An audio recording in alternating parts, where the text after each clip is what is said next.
విశాఖ జిల్లా గాజువాక నియోజకవర్గంలో స్థానిక శాసనసభ్యులు పల్లా శ్రీనివాసరావు, జీవీఎంసీ కమిషనర్ సంపత్ కుమార్ పలు వార్డుల్లో పర్యటించారు. వార్డులో ఉన్న పలు సమస్యలను పల్లా శ్రీనివాసరావు కమిషనర్ దృష్టికి తీసుకువెళ్లారు. ముఖ్యంగా 76వ వార్డులో ఎన్నో ఏళ్లుగా ప్రజలు ఇబ్బంది పడుతున్న డంపింగ్ యార్డ్ను పరిశీలించారు. ప్రజలు ఇబ్బంది పడకుండా డంపింగ్ యార్డ్కు ప్రహారీ గోడ నిర్మించి క్లోజ్డ్ షెడ్ ఏర్పాటు చేస్తామని తెలిపారు. అలాగే వార్డులో ఉన్న పలు మైదానాలను పరిశీలించి ప్రజలకు ఉపయోగపడేలాగా పార్కులుగా తయారు చేస్తామని తెలిపారు. ఈ కార్యక్రమంలో కార్పొరేటర్లు గంధం శ్రీనివాసరావు, రౌతు శ్రీనివాసరావు, బోండా జగన్, పల్లా శ్రీనివాసరావు, జీవీఎంసీ అధికారులు, స్థానిక నాయకులు తదితరులు పాల్గొన్నారు. అందరికీ నమస్కారం అండి. ఈరోజు 76వ వార్డులో ఏదైతే ఈ డంపింగ్ యార్డ్ ఉందో, ఈ డంపింగ్ యార్డ్ నుంచి విపరీతంగా దుర్వాసన వస్తుందని చెప్పేసి మరి ఇక్కడ ఉన్నటువంటి rickshaw colony, Burma colony, Ramachandra Nagar, Gopal Reddy Nagar, Gandhinagar సంబంధించినటువంటి వాసులందరూ వచ్చి కంప్లైంట్ ఇవ్వడం జరిగిందండి. దాన్ని పురస్కరించుకొని దాన్ని తీసుకొని ఈరోజు స్థానిక కార్పొరేట్ సోదరులు గంధ శ్రీని గారు, బల్లా శ్రీని గారు, రౌత్ శ్రీని గారు వీళ్ళందరూ కూడా కమిషనర్ గారు తీసుకొచ్చి వారి దృష్టిలో పెడితేనే కానీ దీనికి పరిష్కారం రాదని చెప్పేసి వారు చెప్పడం జరిగింది. ఆ మేరకు వాళ్ళ అభ్యర్థన మేరకు ప్రజల యొక్క ఇబ్బంది మేరకు కమిషనర్ గారిని ఇక్కడ తీసుకొచ్చి ఈ డంపింగ్ యార్డ్లో జరుగుతున్నటువంటి పరిస్థితులన్నీ కూడా వారికి వివరించడం జరిగింది. కనుక ప్రాథమికంగా వాళ్ళు వచ్చినటువంటి అంచనా ఏంటంటే ఈ బౌండరీ వాల్ ఏదైతే ఉందో ఆ బౌండరీ వాల్ పెంచాలని, దాని పక్కనే దాని చుట్టూ కూడా ఏపుగా ఎదిగినటువంటి మొక్కలు, చెట్లు వేయాలని చెప్పేసి ఒక ఆలోచనకు వచ్చాం. దాంతోపాటు ఇప్పుడున్నటువంటి కెపాసిటీ ఈ ట్రాన్సిట్ పాయింట్ కెపాసిటీ చాలా తక్కువ అవడం, ఆ చెత్త ఎక్కువగా రావడం, వీటి వల్ల ఇబ్బంది పడుతున్నారు. కనుక దీనికి అడిషనల్గా ఇంకో 2 వేసి త్వరితగతినే చెత్త వచ్చిన వెంటనే ఒక గంటలోనో ఒక అరపూటలోనో తీసుకెళ్ళిపోయే విధంగా దీన్ని చేయడానికి అన్ని ఆలోచనలు చేసామండి. కమిషనర్ గారి దగ్గర వివరించిన తర్వాత వాళ్ళు చాలా సానుకూలంగా స్పందించారు. భవిష్యత్తులో ఏదైతే ఈ దుర్వాసన ఉందో అది రాకుండా ఉండేటట్టుగా మేము చేపిస్తాను కూడా ఈ సందర్భంగా తెలియజేస్తున్నాం. ఎమ్మెల్యే గారి రిక్వెస్ట్ మేరకు మేము ఇక్కడికి అందరం రావడం జరిగింది. యాక్చువల్గా మన ఇండోర్ నగరంతో సమానమైనటువంటి పాపులేషన్ ఉన్నటువంటి నగరం మనం విశాఖపట్నం. అక్కడ దాదాపు 20 గార్బేజ్ ట్రాన్స్ఫర్ స్టేషన్స్ ఉన్నాయి. మనము మన సిటీలో కేవలం 5 గార్బేజ్ ట్రాన్స్ఫర్ స్టేషన్స్తో నడపడం వల్ల ఇక్కడికి వచ్చేటువంటి వెహికల్స్ సంఖ్య ఎక్కువైపోయి ఈ గార్బేజ్ ట్రాన్స్ఫర్ స్టేషన్స్ వాటికి సర్వీస్ అందిలేకపోతున్నాయి. తద్వారా వేస్ట్ని కింద వేసి దాని తర్వాత మళ్ళీ లిఫ్ట్ చేసేటువంటి పరిస్థితి వస్తుంది to avoid vehicles crowd. So దాన్ని ఎమ్మెల్యే గారికి చెప్పిన దాని ప్రకారం, ఆయన అడ్వైస్ ప్రకారం దీన్ని కూడా ఇంటర్నల్గా ఈ షీట్స్తో క్లోజ్ చేసి బయటకు ఎక్స్పోజ్ అవ్వకుండా, అదేవిధంగా ఒక కొత్త గార్బేజ్ ట్రాన్స్ఫర్ స్టేషన్ని అదనంగా ఇక్కడ స్థలం ఉంది కాబట్టి ఇక్కడ కూడా ఒకటి శాంక్షన్ ఇవ్వడము, ఈ 2 కూడా శాశ్వత పరిష్కారాలు. అదేవిధంగా ఇక్కడ ఉన్న పొల్యూషన్ జనరేట్ అవుతుంది కాబట్టి చుట్టూ మొక్కలు ఉండాలి. సో ఆ మొక్కల్ని కూడా వేయడం జరుగుతుంది. తర్వాత ఇక్కడ కాంపౌండ్ వాళ్ళని కూడా రైజ్ చేసి ఇక్కడ ఉన్న మొత్తం సమస్యలన్నింటినీ కూడా పరిష్కారం చేసే దిశగా మేము ప్రయత్నం చేస్తున్నాం. అదేవిధంగా స్థానికంగా కార్పొరేటర్స్ కూడా చాలా రోజుల నుంచి ఈ ఇష్యూ మీద లాస్ట్ టైం కౌన్సిల్లో కూడా రైజ్ చేయడం జరిగింది. దీన్ని స్టడీ చేసాం. యాక్చువల్గా ముందు మేము మొబైల్ కాంపాక్టర్స్తో ప్రాబ్లం సొల్యూషన్ చేయొచ్చు అనుకున్నాం, కానీ వాల్యూమ్ చాలా ఎక్కువగా ఉండడం వల్ల మొబైల్ కాంపాక్టర్స్ కంటే స్టాటిక్ మన కాంపాక్షన్ సిస్టమే ఉండాలి అని ఇప్పుడు ఇక్కడికి వచ్చి రావడం వల్ల మనకి అది బోధపడింది. సో దాని ప్రకారం will go with that. Thank you.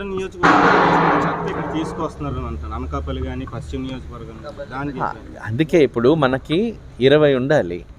ఏ నియోజకవర్గం అన్నది కాదు, జీవీఎంసీ పరిధిలో తయారైనటువంటి చెత్త ఇది. దానికి ఆ ప్రాంతం ఈ ప్రాంతం అని పేర్లు ఉండవు. వాటిని ప్రాసెస్ చేసేటందుకు ఇది ఒక ఇంటర్మీడియరీ సిస్టమ్. ఒకేసారి ఆటో 70 కిలోమీటర్లు 60 కిలోమీటర్లు పోలేదు. అలా పోవడం కూడా ఎన్జిటి నిబంధనల ప్రకారం ఒప్పుకోరు. కాబట్టి ఇక్కడికి ఎంత చెత్త వచ్చినా సమర్థవంతంగా ఎమ్మెల్యే గారు చెప్పినట్టు క్లోజ్డ్ సిస్టంలో జరగాలి. దాన్ని ఎన్షూర్ చేయడం కోసం కొత్తది అదనంగా ఇస్తాం. ఓకే. భారీ వర్షంలోనూ ఒకరోజు ముందే పెన్షన్ పంపిణీ. భారీ వర్షంలోనూ ఒకరోజు ముందే పింఛన్ పంపిణీ. ఏపీలో పెన్షన్ పంపిణీ పండుగ మొదలైంది. ఒక్కరోజులోనే 100% పంపిణీ పూర్తవ్వాలని సీఎం చంద్రబాబు ఆదేశాలతో మంత్రులు, ఎమ్మెల్యేలు, అధికారులు పరుగులు పెడుతున్నారు. డిసెంబర్ నెలకి సంబంధించి డిసెంబర్ 1న ఇవ్వాల్సిన పెన్షన్ను ఇవాళ పంపిణీ చేస్తోంది. డిసెంబర్ 1న ఆదివారం కావడంతో ఇవాళే అందరికీ పెన్షన్ ఇచ్చేయాల్సి ఉంటుంది. పొరపాటున ఎవరికైనా మిస్ అయితే మళ్లీ సోమవారమే ఇవ్వాల్సి ఉంటుంది. అలా జరగడానికి వీల్లేదన్న ప్రభుత్వం ఇవాళే పని పూర్తవ్వాలని ఆదేశించింది. కలెక్టర్లు, ఇతర అధికారులు సైతం ఇదే అంశంపై ఫోకస్ పెట్టారు. జీవీఎంసీ 6వ వార్డ్ మధురవాడ రిక్షా కాలనీలో తుఫాన్ ప్రభావంతో జోరు వానలో కూడా ఎమ్మెల్యే గంటా శ్రీనివాసరావు విచ్చేసి అర్హులకు స్వయంగా పింఛన్ పంపిణీ చేశారు. పనిలో పనిగా వారి బాగోగులు కూడా పరామర్శిస్తూ ముందుకు సాగారు. 2 కళ్ళు లేని మహిళకు, మానసిక వికలాంగురాలైన పాపకు, వితంతు మహిళలకు, వృద్ధులకు పెన్షన్ ఇచ్చారు. ఈ కార్యక్రమంలో టీడీపీ నాయకులు దాసరి శ్రీనివాస్, మొల్లి లక్ష్మణరావు, జీవన కుమార్, నాగేశ్వరరావు, మన్యాల సోంబాబు, జనసేన నాయకులు సంతోష్ నాయుడు, అనురాధ, ఉమ్మడి కూటమి కార్యకర్తలు పాల్గొన్నారు.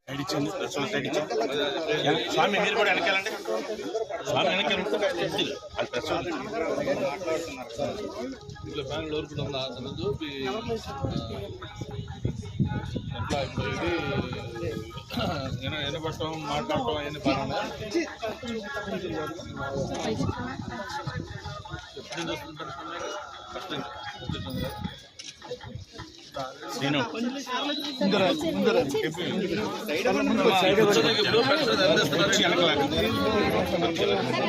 ఐడియా ఉందా? ఏం డబ్బులు ఏం చేస్తావు జనలకి నువ్వు? ఏంటి మెల్లకిస్తావా? ఎవరు మెమ్మకిస్తావా? ఉమ్మడు కదా. అందుకేమైనా ఖర్చులు కావాలంటే ఇస్తుంటారా? బాగానే చూసుకుంటున్నారు. సంతోషమేనా? ఇంతకుముందు ఎంత వచ్చింది నీకు? ఇప్పుడు 6,000 అయింది కదా. తెలుసు నీకు కదా 6,000 ఇస్తున్నారండి.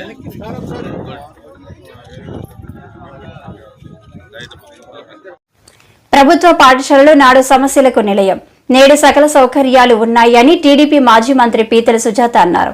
ఈ మేరకు ఆమె మీడియాతో మాట్లాడుతూ గత ప్రభుత్వంలో ప్రభుత్వ పాఠశాలలు చాలా దారుణంగా ఉన్నాయని విమర్శించారు. విజయవంతం చేయాలని కోరుతున్నాం. మెయిన్గా ఈ కార్యక్రమం వల్ల పేరెంట్స్కి కానివ్వండి, టీచర్స్కి అందరికీ కూడా ఒక మంచి సత్సంబంధాలు ఏర్పడతాయి.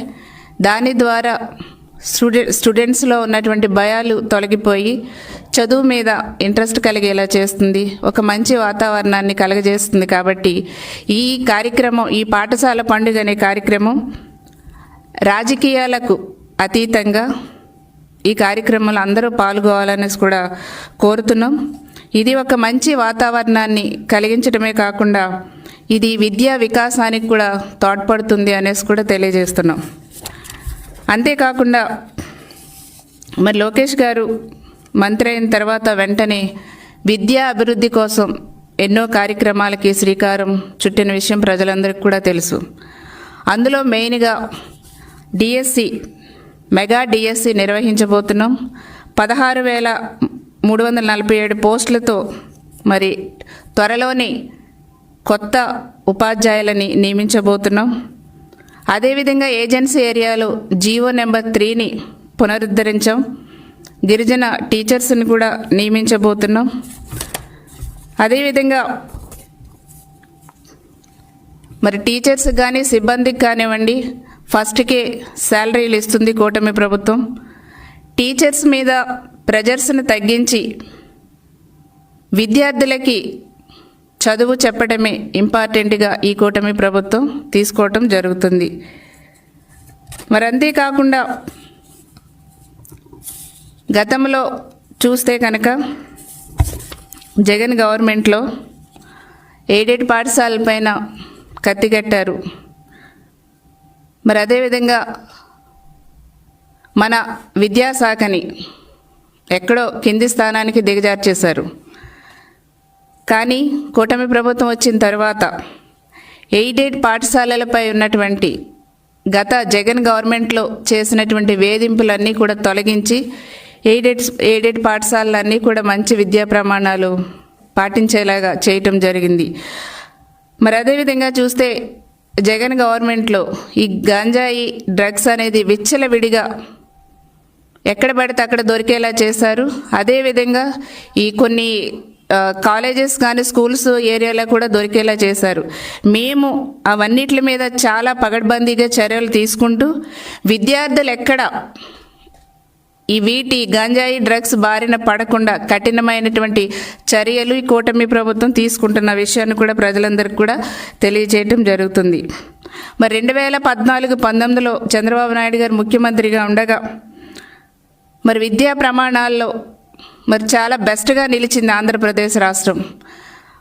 3వ స్థానంలో ఉన్నది చంద్రబాబు నాయుడు గారు ముఖ్యమంత్రిగా ఉండగా. కానీ మరి జగన్ గవర్నమెంట్లో చూస్తే 19వ స్థానానికి మన విద్యా ప్రమాణాలని విద్యా వ్యవస్థని దిగజార్చేశారు. ఇది చాలా బాధాకరమైనటువంటి విషయం.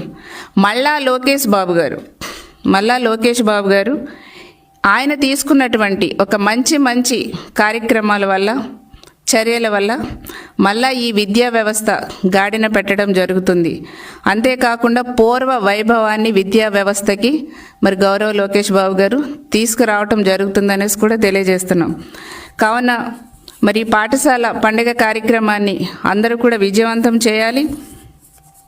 అంతేకాకుండా మెయిన్గా ఈ కార్యక్రమం యొక్క ఉద్దేశం ఎడ్యుకేట్, ఎంపవర్, ఎంగేజ్ ఈ లక్ష్యాలతో దేశంలోనే తొలిసారిగా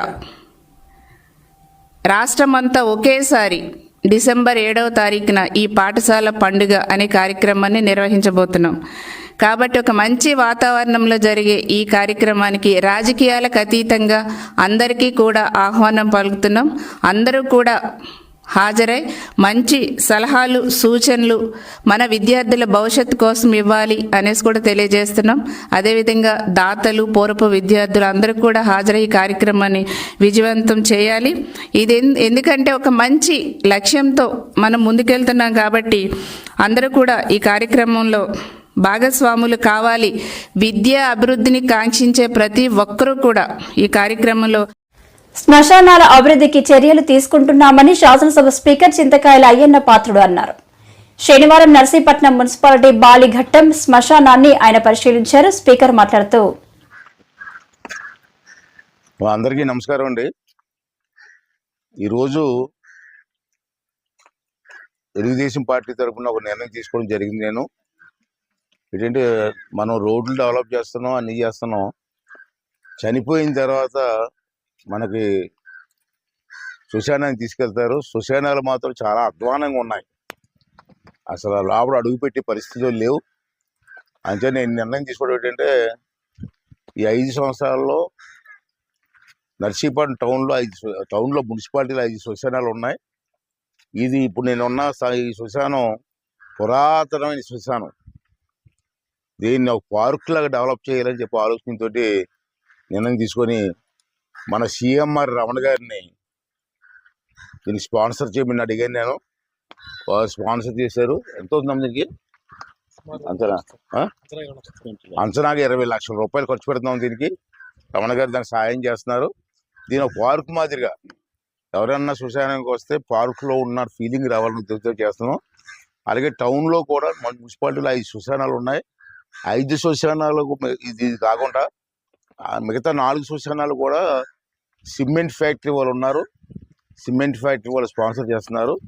అదే కాకుండా టౌన్లోనే కాకుండా నర్సీపట్నం నియోజకవర్గంలో 100 పంచాయతీలు ఉన్నాయి మనకి. 100 పంచాయతీల్లో కూడా శ్మశానాలను అభివృద్ధి చేయాలని చెప్పి నిర్ణయం తీసుకోవడం జరిగింది. దాన్ని కూడా ఈ 5 సంవత్సరాలు పూర్తి చేసి శ్మశానాలన్నీ కూడా సాయంత్రం పూట వచ్చి కూర్చొని వెళ్ళే విధంగా ఒక పార్కులా డెవలప్ చేయడం కోసం కృషి చేస్తున్నాం. అంచేత ఆ గ్రామంలో ఉన్న ప్రజలు కూడా సహకరించి ఆ శ్మశానాలను డెవలప్ చేయడంలో అందరూ కూడా సహకరించవలసిందిగా ఈ ద్వారా అందరూ కోరుకుంటున్నాను. పోలిపల్లి వద్ద రోడ్డు ప్రమాదం, 4 మృతి, కారు టైరు పేలి బోల్తా కొట్టడంతో ఢీకొట్టిన లారీ. విశాఖలో బ్యాంక్ ఎగ్జామ్ రాసేందుకు వెళ్తుండగా ప్రమాదం. మృతుల్లో 2 భార్యాభర్తలు. మృతులంతా శ్రీకాకుళం టౌన్ కు చెందిన వారే. భోగాపురం జాతీయ రహదారిపై పోలుపల్లి వద్ద కారు బోల్తా పడిన సంఘటనలో 4 అక్కడికక్కడే మృతి చెందారు. మృతులంతా శ్రీకాకుళం టౌన్ కు చెందిన వారిగా పోలీసులు భావిస్తున్నారు. శ్రీకాకుళం నుంచి విశాఖ వెళుతుండగా పోలిపల్లి సమీపంలో పెట్రోల్ బంకు వద్ద కారు అదుపు తప్పింది. అదుపు తప్పిన కారు శ్రీకాకుళం వెళ్లే రహదారిపైకి రావడంతో ఎదురుగా వస్తున్న లారీ బలంగా ఢీకొట్టింది. దీంతో కారులో ప్రయాణిస్తున్న ఒక మహిళతో పాటు 4 అక్కడికక్కడే మృతి చెందారు. సంఘటన స్థలానికి వెంటనే పోలీసులు చేరుకుని కారులో చిక్కుకున్న మృతదేహాలని వెంటనే వెలికి తీశారు. పోలీసులు అందించిన వివరాల ప్రకారం శ్రీకాకుళం టౌన్ కి చెందిన గవడి కౌశిక్, వడ్డే అభినవ్, వడ్డే మణిమాల, డ్రైవర్ జియాస్ మృతి చెందారు. ఇందులో వడ్డే అభినవ్, మణిమాల భార్యాభర్తలు కాగా కౌశిక్, అభినవ్ స్నేహితులు. విశాఖపట్నంలో జరిగే IBPS బ్యాంక్ మెయిన్ ఎగ్జామ్ కోసం స్నేహితుడు కౌశిక్ లో బయలుదేరారు. ఇంతలో పోలుపల్లి వద్దకు వచ్చేసరికి టైరు పేలడంతో ఈ ప్రమాదం జరిగిందని స్థానికులు చెబుతున్నారు. విశాఖలో తెల్లవారుజాము నుంచే ఇంటింటా పెన్షన్లు పంపిణీ చేపట్టారు. ఈ కార్యక్రమంలో ఎమ్మెల్యే గరబాబు పాల్గొన్నారు. 58, 60 వార్డుల్లో ఆయన పెన్షన్లు పంపిణీ చేస్తూ స్థానికంగా వృద్ధులు ఎదుర్కొంటున్న సమస్యలను అడిగి తెలుసుకున్నారు.